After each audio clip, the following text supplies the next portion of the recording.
Hello दोस्तों, एक नई कहानी में आपका स्वागत है। ये वो किस्सा है जो अब मेरी ज़िंदगी का हिस्सा है। मैं थोड़ा ज़िद्दी किस्म का इंसान था और इसी ज़िद की वजह से बचपन में मुझे बहुत मार पड़ती थी। मुझसे घर के सारे लोग परेशान रहते थे। माँ हर दूसरे दिन मुझे झाड़ू से मारती थी या बात करना बंद कर देती थी, इसीलिए मैं भी थोड़ा चिढ़ा सा रहता था। लेकिन इन सब रंजिशों के बीच एक शख्स चुपचाप मेरे साथ खड़ा रहता था।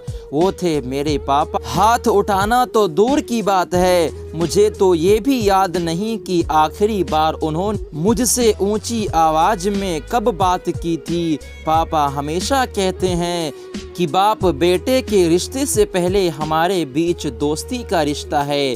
जैसे दोस्त एक दूसरे के बिना कुछ कहे आंखों ही आंखों में एक दूसरे का हाल समझ लेते हैं, बिल्कुल वैसा ही हमारा रिश्ता भी है। पापा मुझसे कभी किसी चीज़ के लिए मना नहीं करते।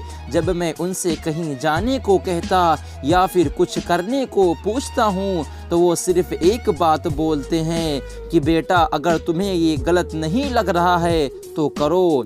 ये शब्द सुनने के बाद मुझे न जाने कैसे खुद ब खुद सही और गलत की समझ आ जाती।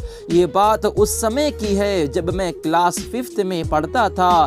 ठीक 1 तारीख को पापा की तनख्वाह आती थी और महीने के पहले रविवार की शाम पापा और मैं महीने भर का राशन लेने के लिए एक साथ जाया करते थे। मुझे आज भी याद है, एक पुरानी सी साइकिल के हैंडल पर 2 थैले बांधकर महीने भर की खुशियां लेकर आया करते थे।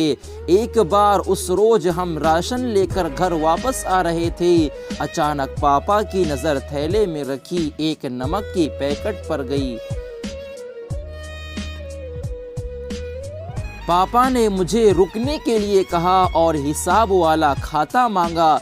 उन्होंने कुछ देर हिसाब वाले खाते में जांच पड़ताल की और बोले, यार इसने तो छोटी नमक की पैकेट के दाम जोड़कर बड़ी पैकेट दे दी है। चलो कोई बात नहीं, तुम यहाँ कुछ देर इंतज़ार करो, मैं इसे अभी बदलवा कर वापस आता हूँ।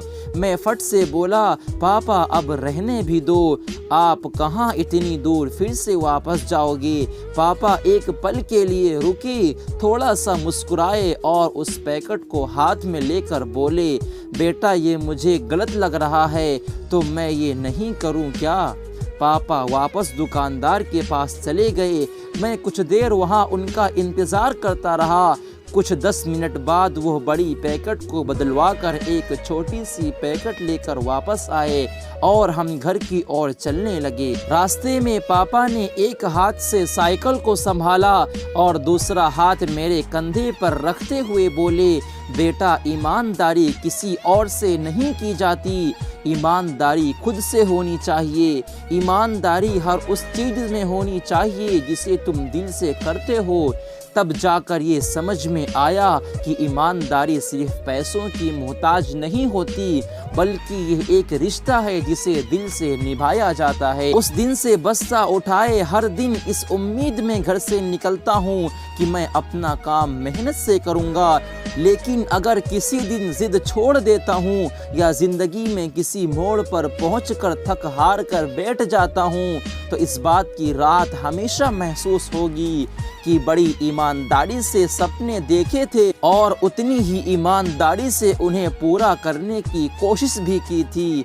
क्योंकि ये जो ईमानदारी है ना, पापा की उस वापस लाई हुई छोटी सी नमक की पैकेट की तरह है, जो ईमानदारी की जिंदा जागता मिसाल है। सपनों के लिए जोश, जज्बा, जुनून, हौसला, हिम्मत, ये सब बहुत ज़रूरी है, लेकिन उन सब से पहले आती है ईमानदारी। जब तक आप इन सब को पूरी ईमानदारी से नहीं निभाते तब तक आपका कुछ मुकम्मल नहीं होने वाला। इसीलिए ईमानदार बनो, सबसे नहीं अपने आप से और खुद से, अपने हौसलों से, अपने सपनों से, तब कहीं जाके आप कामयाब हो पाओगे।